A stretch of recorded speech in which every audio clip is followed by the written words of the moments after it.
성경에 보면 귀신 들린 사람들이 예수님으로부터 이 고침받은 기사가 여러 곳에 나타납니다. 특별히 우리가 좀 거북하게 좀 생각하는, 불편하게 생각하는 이 악령이라고 하는 이 단어가 신약 성경에 55번이나 나옵니다. 그리고 더러운 영, 이 단어도 28번이나 나옵니다. 이 말은 사람들 중에 성령님의 지배를 받는 사람이 있는가 하면 이런 악한 영의 시달림을 받고 또 영향력을 받고 있는 사람들도 있다라는 말입니다. 예수님은 지금까지 주로 갈릴리 호숫가 근처에서 말씀을 전거하시고 또 기적을 행하셨습니다.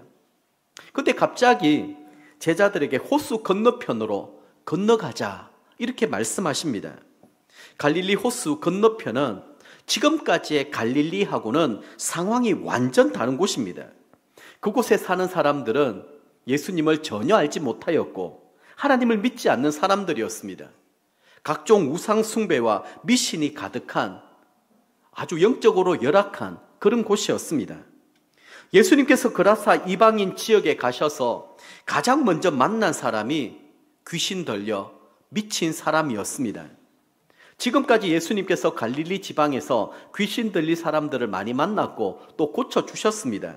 그런데 이 그라사의 광인은 차원이 다른 인물이었습니다.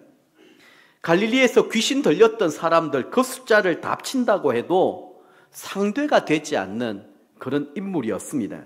왜냐하면 그에게는 군대 귀신이 들려 있었기 때문입니다. 이후에 우리가 살펴보아서 알게 되겠습니다만 자그마치 2,000마리나 되는 그 귀신이 돼지 떼에게 들어가서 몰사당하는 이런 일들이 일어나게 된 것이죠.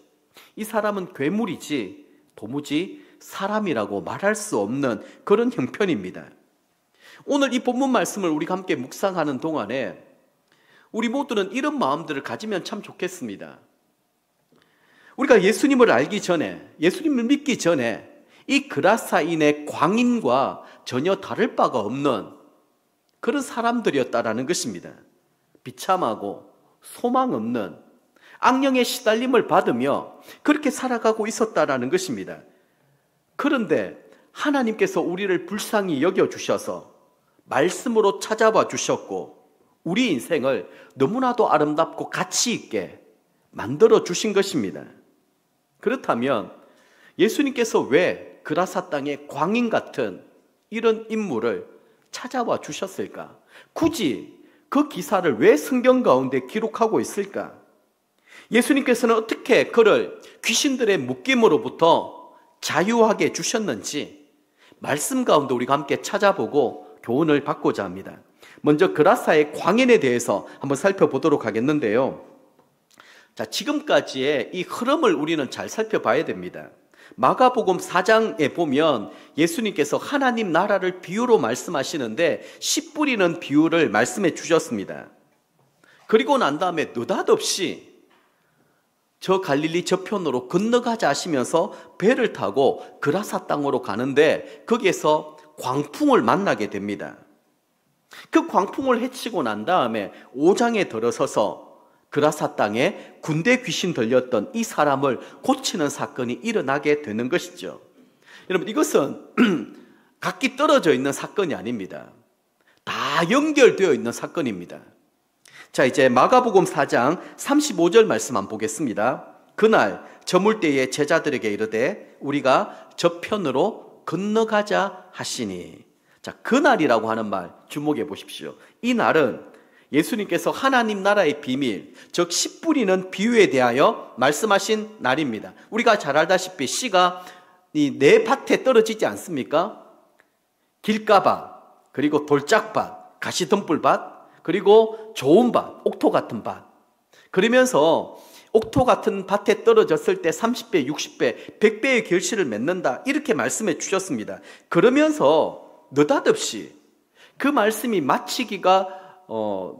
마치고 난 다음에 바로 이 갈릴리 저 건너편으로 건너가자 이렇게 말씀하신 것입니다. 이것은 이제 실제적인 현장 학습으로서 예수님이 뭔가 이 제자들에게 가르쳐 주고자 하시는 것이 있었다라는 것이죠. 씨 뿌리는 이 비유의 핵심 결론이 무엇인가에 대하여 말씀하고자 하셨던 것입니다. 자, 그러면 왜 하필이면 예수님께서 갑자기 느닷없이 저 갈릴리 저편으로 건너가자 이렇게 말씀하셨을까요? 이 말씀에는 어떤 의도가 담겨 있습니다. 예수님께서 말씀하셨던 이 갈릴리 호수 저편은 그라사인의 땅입니다. 특별히 거기에는 귀신 들려서 날마다 고통의 세월을 보내었던 한 사람이 있었습니다. 성경은 이 사람을 일컬어서 이렇게 묘사합니다. 무덤 사이에 거처하는 자, 밤낮 무덤 사이에서 산에 서나 늘 소리 지르며 돌로 자기의 몸을 해치고 있었다. 예수님께서 느닷없이 그라사 땅으로 가자고 하신 그 이유를 여러분 무엇이라고 생각하십니까? 예수님께서는 옥토 같은 좋은 밭뿐만이 아니라 그것은 이스라엘이라고 할 수 있을 것입니다. 어쩌면 황무지 같은 그 땅에도 주님은 복음의 씨앗을 뿌리기를 원하셨던 것입니다. 우리 주님의 관심과 시선은 거기에 머물러 있다라는 것입니다. 그러면서 그곳에 뿌려진 이 복음의 씨앗이 어떻게 역사하고 있는지를 말씀하고자 하신 것입니다. 자, 그런데 예수님이 이 그라사 땅으로 가는 길에 어떤 사건이 발생합니다. 마가복음 4장 37절 말씀입니다. 한번 들어보십시오. 큰 광풍이 일어나며 물결이 배에 부딪혀 들어와 배에 가득하게 되었더라. 자, 놀라운 사실은 예수님께서 그라사 땅으로 가고자 하셨을 때에 기다렸다라는 듯이 큰 광풍이 일어납니다. 그리고 예수님 타고 계시던 그 배에 덮치는 사건이 일어난 거예요. 성경은 배에 물이 가득하게 되어서 목숨이 아주 위태롭게 되었다, 그렇게 기록하고 있습니다. 이 사건은 그냥 단순히 아주 우연한 자연적인 현상이라고 받아들이기에는 쉽게 납득이 되지가 않은 대목입니다. 자, 그리고 예수님이 하신 일입니다. 이 문제를 어떻게 해결하실까요? 38절 39절 말씀 같이 한번 읽습니다. 예수께서는 고물에서 베개를 베고 주무시더니 제자들이 깨우며 이르되 선생님이여 우리가 죽게 된 것을 돌보지 아니하시나이까 하니 예수께서 깨어 바람을 꾸짖으시며 바다더러 이르시되 잠잠하라 고요하라 하시니 바람이 그치고 아주 잔잔하여 지더라. 아멘. 지금 예수님께서 바람과 이 풍랑을 꾸짖고 계십니다. 좀 우스꽝스러워 보이지 않습니까? 예수님은 이런 자연적인 현상을 마치 하나의 인격적인 대면으로 취급하고 계시는 거예요. 여러분, 우리는 지금 이 현상 뒤에 감추어져 있는 이 영적인 사실을 깨달을 수 있어야 됩니다. 이것을 우리는 볼 수 있어야 된다는 것이죠. 이것은 악령이 예수님께서 자신의 영역으로 나아오려고 할 때 잔뜩 긴장을 하고 방해하고 있는 모습입니다. 악령이 예수님에 대한 두려움으로 최후의 발악을 하고 있는 것이죠. 그것도 보십시오. 예수님이 잠드신 틈을 이용하여서 아주 교묘하게 방해 공작을 펼치고 있는 것입니다. 자, 그러면 제자들이 이 예수님을 깨우기 전에 어떻게 이들이 생각했겠습니까? 얼마나 두려웠겠습니까? 아니, 어부 출신인데요, 그들이 감당할 수 있는 문제가 아닙니다. 야, 오늘은 날이 아닌가 보다, 빨리 돌아가야 되겠다, 아마 이런 얘기들을 서로 주고받지 않았겠습니까? 이대로 가다가는 큰일 날 수 있다, 다시 돌아가자. 어쩌면 이 사단이, 악령이 그것을 원했을런지도 모릅니다. 그러다가 자기들끼리 이런저런 얘기하다가 도저히 안 되겠다, 우리 예수님 깨워야 되겠다, 그리고 주님께 이 문제에 대해서 한번 얘기해야 되겠다. 사실 그때는 목숨이 위태로울 정도로 주님 아니면 해결할 수 없는 그런 지경까지 이르게 된 것입니다. 복음이 가는 곳마다 이런 악령의 저항과 공격을 받을 수 있다는 사실, 우리는 염두에 둬야 됩니다. 한편으로 생각하면, 아니, 예수님이 가는 걸음인데 어떻게 이런 일들이 일어날 수 있어? 주님이 우리와 함께 하시면 모든 것들이 형통하고 평탄해야 될 텐데 어떻게 말도 되지 않는 이런 일들이 일어날 수 있냐라는 것입니다. 아닙니다. 우리가 믿음으로 행할 때에, 특별히 복음을 가지고 이 복음에 대한 열정을 가지고 전하려고 하면 마귀 사단은 이렇게 맹렬하게 저항할 수 있다는 사실을 우리는 기억해야 된다는 것이죠. 더군다나 처음 가는 곳에는 이런 험한 돌풍과 광풍이 일어날 수 있다는 것입니다. 저는 올 한 해가 참 기대가 됩니다. 특별히 우리 드림양상교회가 이제 새롭게 시작하고 난 다음에 6년 차를 지금 맞이하고 있지 않습니까? 올해 드디어 저희들이 이 단기 봉사 선교를 가게 되었습니다. 그것도 태국의 메소 지역을 가게 되는데 처음 하는 사역입니다. 그렇기 때문에 하나님이 너무 기뻐하시고 원하시는 사역이지만 우리가 하는 이 모든 일들에 돌풍, 광풍이 일어날 수 있다. 이것을 염두에 두고 우리는 기도하며 준비해야 되는 것입니다. 오늘까지 아마 신청이 마감인 걸로 제가 알고 있는데 여전히 마음속에 확신이 없는 분들이 계실 것입니다. 오늘 이 말씀을 통하여 하나님의 음성을 꼭 한번 들어보시기를 바랍니다. 그리고 우리에게 어떻게 도전하고 계시는지, 내가 어떻게 순종해야 될 것인지 이어지는 말씀을 통하여 듣고 한번 작정하고 결단하는 그런 시간들이 될 수 있기를 바랍니다. 자, 이제 두 번째, 예수님의 권능에 대해서 한번 살펴보도록 하겠는데요. 예수님이 그라사 땅에 도착했습니다. 도착하자마자 일어났던 일들이 있습니다. 6절, 7절 말씀 같이 한번 읽도록 하겠습니다. 그가 멀리서 예수를 보고 달려와 절하며 큰 소리로 부르짖어 이르되 지극히 높으신 하나님의 아들 예수여, 나와 당신이 무슨 상관이 있나이까? 원하건대 하나님 앞에 맹세하고 나를 괴롭히지 마옵소서 하니. 여기 말하는 그는 누구일까요? 이 귀신 들린 이 사람 얘기하는 게 아닙니다. 악령을 얘기하는 거예요. 귀신을 얘기하는 거예요. 예수님께서는 지금 귀신 들린 자의 이 대화를 통하여서 영적 세계의 한 부분을 우리에게 보여주고 있습니다. 가장 먼저 귀신은 귀신같이 예수님을 알아보았습니다. 예수님의 그 권세에 눌려가지고 땅에 바짝 엎드리고 있는 거예요. 지금까지 어떤 인물이었습니까? 쇠고랑을 깨어버리고 쇠사슬을 끊어버렸던 괴력의 사나이였습니다. 그런 그가 예수님의 발 앞에 벌벌 떨고 있는 것입니다. 그래서 이렇게 말하는 거예요. 지극히 높으신 하나님의 아들 예수여, 나와 당신이 무슨 상관이 있나이까? 원하건대 하나님 앞에 맹세하고 나를 괴롭히지 마옵소서. 이렇게 간청하고 있습니다. 이것을 보면 예수님의 존재 자체가 악령 귀신에게는 얼마나 두려운 존재인지를 잘 알 수가 있습니다. 자, 지금까지 하나님의 아들이 없는 이곳에서 온 세상을 자기 손아귀에 넣어서 마음대로 주물럭거렸습니다. 사람을 미치게 만들기도 하고 자기 노예로 삼기로 하고 죄에 빠뜨려 망하게도 했던 것입니다. 그러다가 하나님의 아들이 이 세상 가운데 오신 것입니다. 그것도 자신의 영역 가운데 지금 주님이 찾아오신 것입니다. 두려워 죽을 지경입니다. 그래서 나와 당신이 무슨 상관이 있나이까? 이렇게 묻고 있는 것입니다. 다시 말해서 왜 하나님의 아들이 이곳까지 오시냐라는 것입니다. 하나님의 아들이시면 하나님 보좌 우편에 하늘에 계실 것이지 왜 이 땅에 오셨고, 오셔도 저 이스라엘 땅에서만, 갈릴리 주변에서만 복음을 전하시지 왜 이곳까지 와서 우리를 괴롭게 하십니까? 그렇게 말하고 있는 것입니다.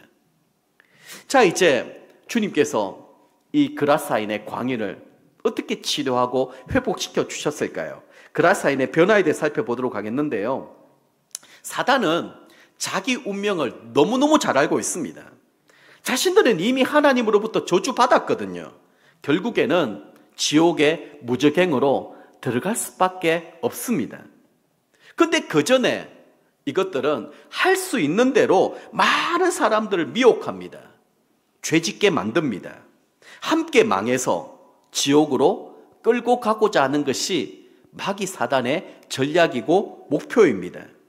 결국 군대라고 하는 이름을 가졌던 이 귀신은 옆에 돼지떼가 있는 것을 보고 예수님에게 그 돼지떼에 들어가게 해달라고 그렇게 간청을 합니다. 자, 12절 13절 말씀 같이 한번 읽어보겠습니다.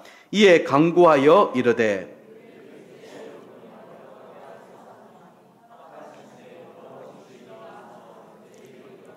그 2,000마리 되는 떼가 바다를 향하여 비탈로 내리다라 바다에서 몰사하거늘. 아멘. 예수님께서는 귀신 들려 미쳤던 이 한 사람의 생명을 돼지 2,000마리의 생명과 바꾸셨습니다. 이게 주님의 관점이고 주님의 시선입니다. 한번 상상해 보십시오. 돼지도 미물이지만 뭐가 쑥 들어오니까 얼마나 놀랬겠습니까?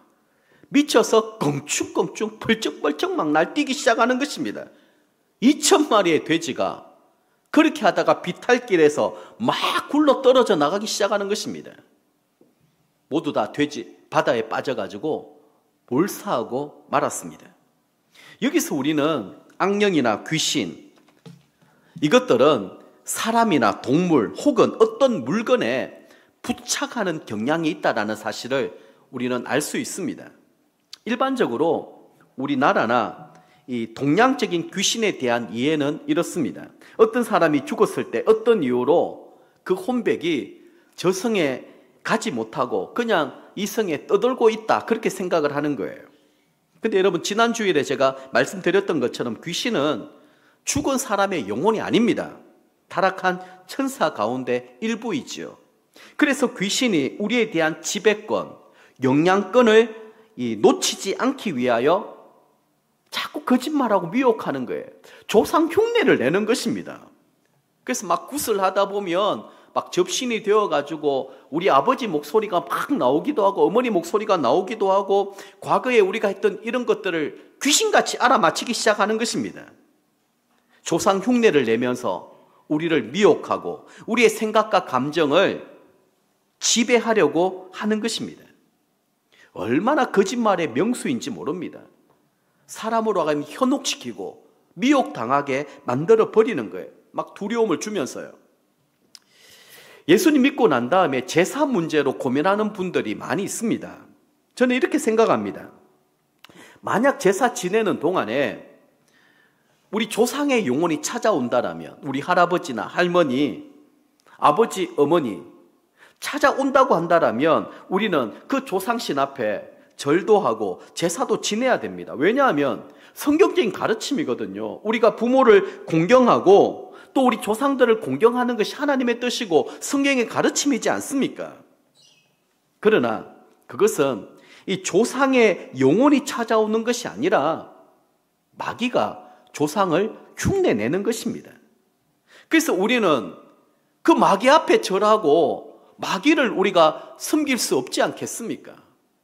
그래서 이 귀신 마귀의 존재는 자꾸 다른 사람들에게 들러붙어가지고 다른 사람을 미혹시키고 어떤 물건에, 그래서 그것을 가지고 신성시하면서 얼마나 그런 일들이 많이 있습니까? 그래서 우리가 영적인 분별력이 필요합니다. 하나님께서 그것을 분명하게 보게 해달라고 기도하셔야 되는 것입니다. 자, 그리고 나서 이 돼지떼가 다 죽어버렸습니다. 이 사건을 목격했던 이 그라사인들의 입이 쫙 벌어졌습니다. 한번 여러분들이 생각해 보십시오. 아니, 어떻게 이런 일들이 일어날 수 있겠습니까? 17절에 이들은 이렇게 반응합니다. 그들이 예수께 그 지방에서 떠나시기를 강구하더라. 이렇게 놀랍고 기이한 현상을 바라보았던 이 그라사 사람들이 예수님께 부탁했던 것은 무엇인가 하면 두려움에 빠져서 예수님 빨리 떠나 주십시오, 이렇게 말하고 있는 것입니다. 왜 그랬을까요? 우리 집에 이 가산의 손실이 일어날지 모른다라는 거예요. 이 화가 자기들에게 미칠지도 모른다라고 하는 두려움이 있었던 것입니다. 한마디로 말하면 부정탄다라는 거예요. 결국 주님께서는 이들의 요청대로 그 자리를 떠나십니다. 우리 주님은 자유의지를 다 주셨지 않습니까? 우리가 주님을 거부하면 주님은 떠나십니다. 우리가 원할 때 주님은 우리 가운데 찾아와 주시는 것입니다. 근데 여기까지만 보면 예수님께서 실패자, 패배자, 어쩌면 마귀의 권세에 밀린 것으로 그렇게 우리는 오해할 수 있습니다. 그러나 그 이면에는 주님의 아주 놀라운 계획이 담겨 있습니다. 그 계획이 무엇일까요? 자, 5장 18절 말씀입니다. 한번 같이 읽어보겠습니다. 예수께서 배에 오르실 때에 귀신 들렸던 사람이 함께 있기를 강구하였으나. 아멘. 자, 예수님이 떠나시려고 할 때 이 귀신 들렸던 사람이 같이 막 가려고 하는 거예요. 왜 그랬을까요? 저는 두 가지 이유가 있다고 생각이 듭니다. 하나는 뭐냐 하면 또다시 귀신이 자기를 괴롭히지 않을까. 주님 계시는 동안에는 예수님 무서워서 귀신이 이제는 다 떠나가 버렸지만 또다시 자기에게 들어오지 아니할까. 이런 두려움이 있었던 거예요. 또 다른 하나는 무엇인가 하면 이제는 자기도 새로운 삶을 살고 싶은 거예요. 예수님의 제자들처럼 예수님을 따라다니면서 예수님과 함께 동행하고 싶은 이런 마음이 간절했던 거예요. 그런데 주님 어떻게 말씀하셨을까요? 허락하지 아니하셨습니다. 허락하지 아니하시고 이렇게 나오십니다. 그리고 그 사람에게 두려워하지 말라라고 말씀하십니다.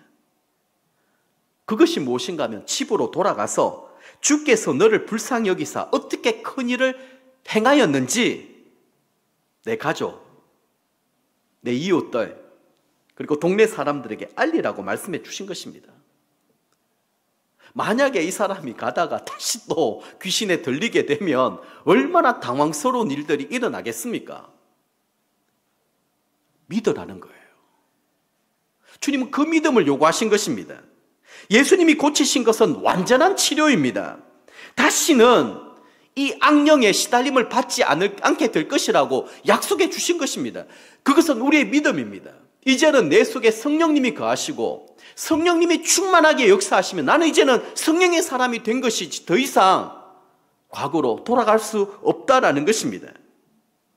예수님을 나의 주님으로 모신 사람들은 다시는 악령의 시달림, 지배를 받을 그 염려와 걱정, 두려워할 필요가 없다라는 말입니다. 다시 말씀을 드립니다. 요한복음 1장 12절 말씀입니다. 영접하는 자, 곧 그 이름을 믿는 자들에게는 하나님의 자녀가 되는 권세를 주셨으니, 하나님의 자녀는 예수님의 권세를 주신다라는 거예요. 지난주에 살펴보았지만 예수님이 하시는 일이 무엇이었습니까? 마귀를 멸하는 것이다. 그래서 이 마귀는, 악령은 예수님만 보면 두려워 떨고 도망가게 되어 있는 것입니다. 아니, 누가 감히 하나님이 사랑하시는 이 자녀를 함부로 건드릴 수 있고 함부로 미혹하거나 공격할 수 있냐라는 것입니다. 예수님께서 그라사 땅에 하나의 씨앗을 뿌려놓고 떠나셨습니다. 그 씨로 말미암아 또 다른 생명을 낳게 하셨던 것이죠. 성경은 오늘 이 사건을 이렇게 결론 맺고 있습니다. 자, 20절 말씀 같이 읽습니다. 그가 가서 예수께서 자기에게 어떻게 큰일 행하였는지를 대가 모든 사람이 놀랍게 여기더라. 아멘. 만나는 사람들에게 주님이 자기에게 행하셨던 이 놀라운 일들에 대하여 선포하기 시작한 것입니다. 얼마나 확신에 가득 찼겠습니까? 주님이 나와 함께 하신다. 이제는 나는 하나님의 사람이다. 예수님을 영접하고 나는 믿는다. 그랬더니 사람들이 우습게 여기고 사람들이 비난하고 피했는데 모든 사람들이 놀랍게 여겼다. 그렇게 성경은 마무리하고 있습니다. 아무짝에도 쓸모없었고 비참하고 불쌍한 인생을 살아갈 수밖에 없었던 한 인생에게 우리 주님은 광풍을 헤치고 찾아가 주셨습니다. 그리고 주님은 그를 치료하여 주셨고 고쳐 주셨습니다. 그 마음에 친히 복음의 씨앗을 뿌려주시고 그 씨앗으로 말미암아 또 다른 생명을 낳게 하셨던 것입니다. 우리 주님의 한 영혼을 향한 사랑과 열정이 정말 놀랍지 않습니까? 이 일을 저와 여러분들이 하기를 원하시는 것입니다. 마가복음 16장 9절 말씀을 보면 막달라 마리아에 대해서 이렇게 언급하고 있습니다. 예수께서 안식구 첫날 이른 아침에 살아나신 후 전에 7 귀신을 쫓아내어 주신 막달라 마리아에게 먼저 보이시니, 부활하신 예수님께서 가장 먼저 보여주신 만났던 인물이 7 귀신이 들렸던 막달라 마리아였습니다. 하나가 아니라 7 귀신이 들렸습니다. 누가복음 11장 말씀을 보면 예수님이 이 귀신에 대하여 또 이렇게 말씀하십니다. 24절부터 26절까지인데 같이 한번 읽어보겠습니다. 더러운 귀신이 사람에게서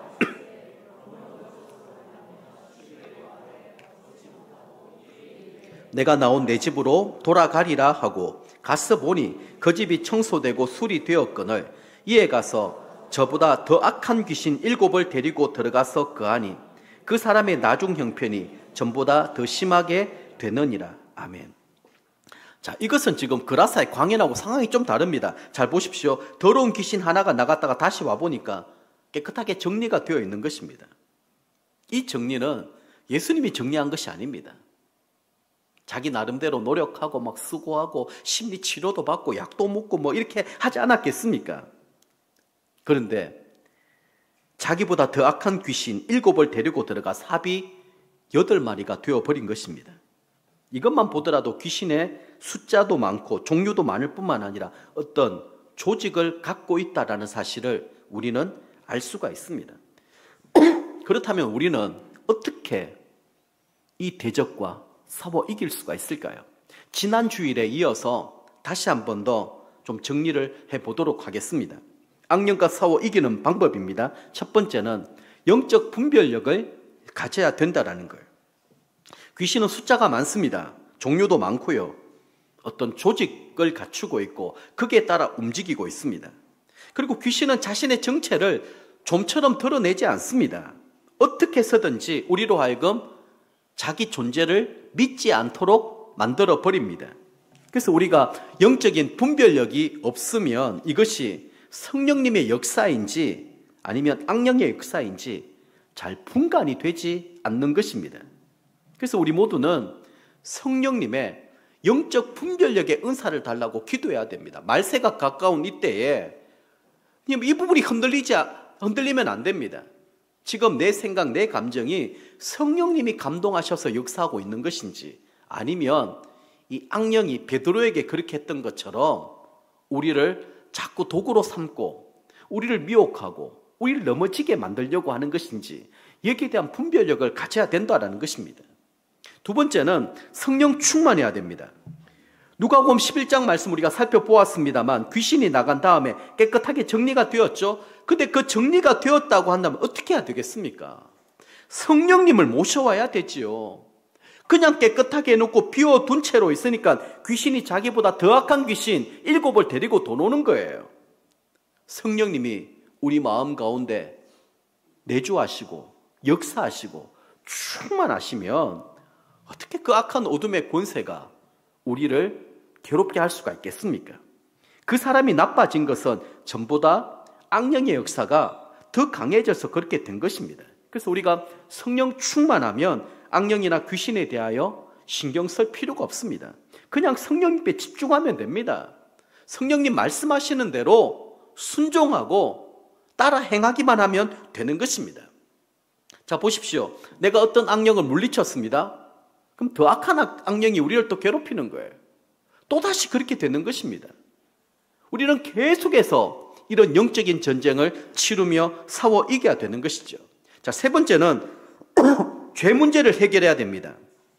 귀신이나 악령이 그냥 우리 삶 가운데 들어오는 것이 아니에요. 자꾸만 우리가 이 먹을 것을 주기 때문에 들어오는 것입니다.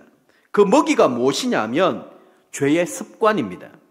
그래서 악령의 역사에서 벗어나고 악령의 영향력을 받지 않으려고 하면 우리의 삶 가운데 숨어있는 이 죄악, 이 습관들을 하나님 앞에 솔직하게 정직하게 다 회개하는 것입니다. 죄 사함을 받아야 되는 것이죠. 이것을 내적 치유라고 얘기합니다.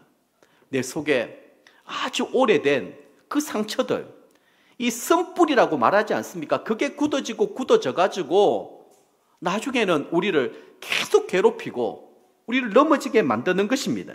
특별히 우리 마음속에 있는 분노, 원망, 미워하는 마음, 이러한 것들을 얼른 정리해야만 합니다.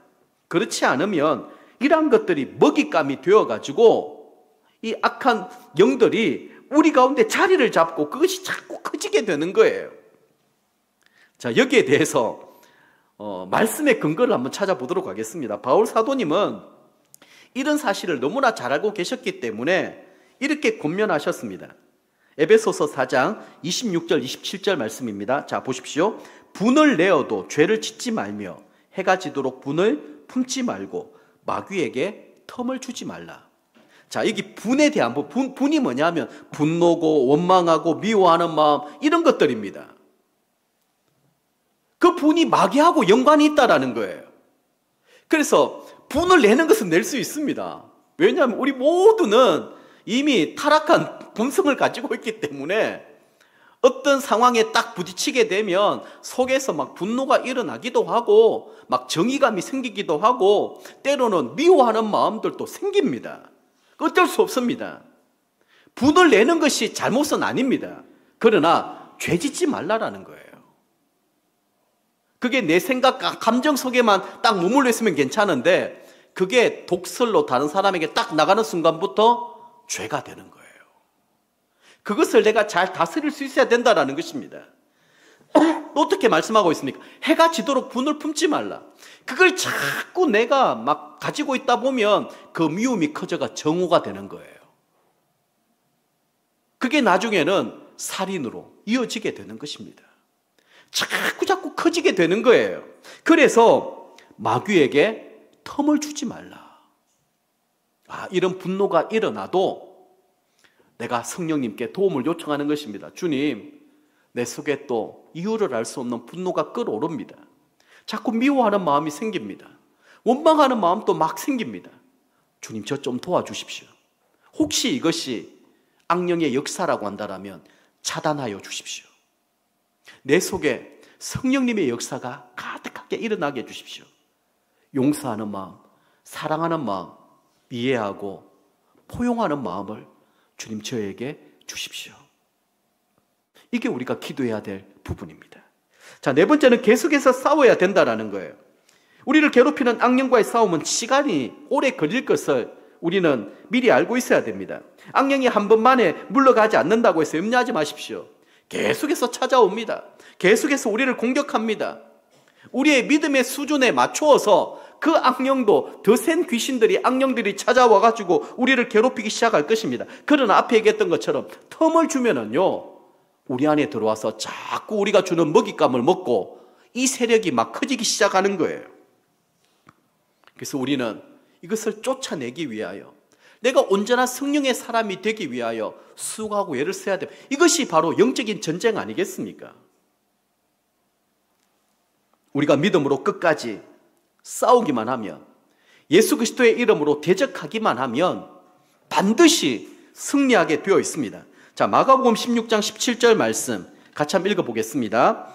믿는 자들에게는 이런 표적이 따르리니 곧 그들이 내 이름으로 귀신을 쫓아내며. 아멘. 자, 믿는 자의 표적은 이렇습니다. 예수 그리스도의 이름으로 귀신을 쫓아낼 수 있는 이 권세를 모두에게 주셨다는 거예요. 그래서 두려워할 필요가 없습니다. 염려할 필요가 없습니다. 나는 아무런 능력이 없지만 예수 그리스도의 이름으로 선포하기만 하면, 대적하기만 하면 그 어둠의 권세, 악한 영들은 두려워 떨며 도망간다라는 것입니다. 우리 모두는 예수를 영접하여서 하나님의 자녀가 되지 않았습니까? 아직 이 부분이 확신이 없다고 한다면 예수님 영접 모임 꼭 참석하십시오. 또다시 들으십시오. 그리고 이 권세를 가지십시오. 그러면 더 이상 우리는 악한 영에 시달림 받지 않을 것입니다. 우리의 영은 자유하게 될 것입니다. 우리 속에 이유를 알 수 없는 분노, 원망, 불평, 짜증, 미워하는 마음, 이 모든 것들이 해결될 것입니다. 예수 그리스도의 이름으로 몰아내십시오. 그것은 하나님이 주시는 마음이 아닙니다. 분명합니다.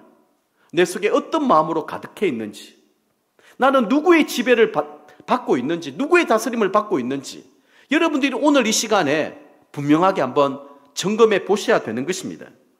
말씀을 맺도록 하겠습니다. 우리 교회는 주님의 꿈과 소원을 이루어 드리기 위하여 시작한 교회입니다. 영혼 구원하여 제자 만드는 교회를 지향하고 있고 그것을 모토로 삼고 있지 않습니까? 우리는 이미 하나님 나라의 이 놀라운 비밀을 다 깨달은 자들입니다. 우리가 사실은 길가밭, 돌짝밭, 가시덤불의 밭이었습니다. 그라사 땅에 기가하고 있었던 귀신 들린 그런 영혼이었습니다. 그런 우리에게 주님이 찾아오셔서 감당하지 못할 은혜를, 치유와 회복을 이루어 주셨습니다. 이제 주님께서 제자들에게 어떻게 말씀하셨습니까? 우리가 저편으로 건너가자. 은혜 받고 치유되고 회복된 그 영혼들에게 주님이 우리가 저편으로 건너가자 이렇게 말씀하셨습니다. 저편은 어떤 곳일까요? 이번 한 주간 동안 여러분 이 말씀 한번 좀 묵상하면 좋겠습니다. 주님, 제가 가야 될 저편은 어디이겠습니까? 믿지 않는 우리 불신 가족일 수도 있을 것이고요, 우리 친척이 될 수도 있을 것이고, 우리 이웃이 될 수도 있습니다. 그런데 저는 여러분들이 우리가 저편으로 건너가자고 할 때 그 저편이 태국 메소또 한번 넣어주시면 좋겠습니다. 이 부분을 위해서 한번 기도하시면 좋겠습니다. 하나님은 이 일을 기뻐하십니다. 우리 드림양상교회를 통하여 이 일을 행하기를 원하십니다. 우리 가운데 영혼을 사랑하는 마음, 또 성령께서 우리를 통하여 하고자 하시는 이 놀라운 일들에 우리가 순종하고 한번 마음으로 결단하게 되면 그때부터 하나님의 놀라운 역사가 일어나게 될 것입니다. 가정교회의 목표는 미셔널 처치라는 얘기를 자주 합니다. 그 미셔널 처치라는 말은 어떤 의미인가 하면 선교적 교회를 지향하는 것입니다. 예수님께서 주셨던 이 말씀하고 똑같습니다. 우리 목장들마다 지금 저희들이 4개가 있지 않습니까? 다 선교지하고 연결되어 있습니다. 국내 미자립 교회뿐만 아니라 해외 선교사님들하고 다 연결되어 있습니다. 그냥 돈만 보내는 그런 것이 아니라 이제는 매년마다 우리가 그 선교사님을 찾아가고 위로하고 함께 동력할 수 있는 이런 꿈과 이런 비전을 우리 모두가 가졌으면 참 좋겠습니다. 저는 휴스턴 서울교회를 2번 방문한 적이 있습니다. 2013년도에 이제 그 향상교회 들어오기 전에 목회자 세미나를 일주일 동안 다녀왔었고요. 그리고 제가 분립교회 담임 목사가 되고 난 다음에 2018년 여름에 제가 휴스턴 서울교회를 갔던 적이 있습니다. 여름쯤이었는데요, 선교 잔치가 벌어지는 거예요. 거기에는 목장마다 거의 50~60%가 여름만 되면 다 선교지를 떠난다라는 거예요. 목장 식구들하고 같이. 얼마나 활발하게, 어떻게 보면 1년 동안 목장 식구들이 함께 선교 기금을 모으기도 하고 막 준비를 해가지고 여름만 되면 다들 거기 떠나가지고 함께 교회를 세우고 또 전도를 하고 막 사람들의 얼굴 표정들이 다른 것입니다. 우리 드림양상교회도 그런 꿈을 꾸어봅니다. 이제 태국 메소 지역뿐만 아니라 우리 목장에서 일본도 후원하고 있지 않습니까? 대만도 하고 아프리카도 하고 앞으로 그 지경을 자꾸 좀 넓혀 나갔으면 좋겠습니다. 필요하면 그곳에 교회도 세우고 신학교도 세우고 학교도 세워나가면서 온 열방을 가슴속에 품고 우리 주님께서 말씀하셨던 우리가 저편으로 건너가자, 주님이 친히 보여주셨던 것처럼 이 놀라운 역사와 기적을 저와 여러분들이 펼쳐나가야 되지 않겠습니까? 주님이 그 도전을 우리에게 주시는 것입니다. 예수 그리스도의 이름으로 나아가서 악한 영에 시달림 받고 있고 사로잡혀 있는 모든 자들을 자유케 해주는 그 일들을 하나님이 저와 여러분들에게 맡겨주셨습니다. 누구든지 예수 그리스도의 이름으로 나가기만 하면 마귀는 다 도망가게 되어 있을 것입니다. 우리가 가게 될, 우리가 확장시켜야 될 하나님의 나라가 어디인지를 이번 한 주간 동안 말씀을 붙들고 한번 깊이 고민해 보시고 기도해 보시기를 바랍니다. 그리고 함께 한번 순종해 보십시다. 그러면 하나님이 하시는 놀라운 일들이 있을 줄 믿습니다.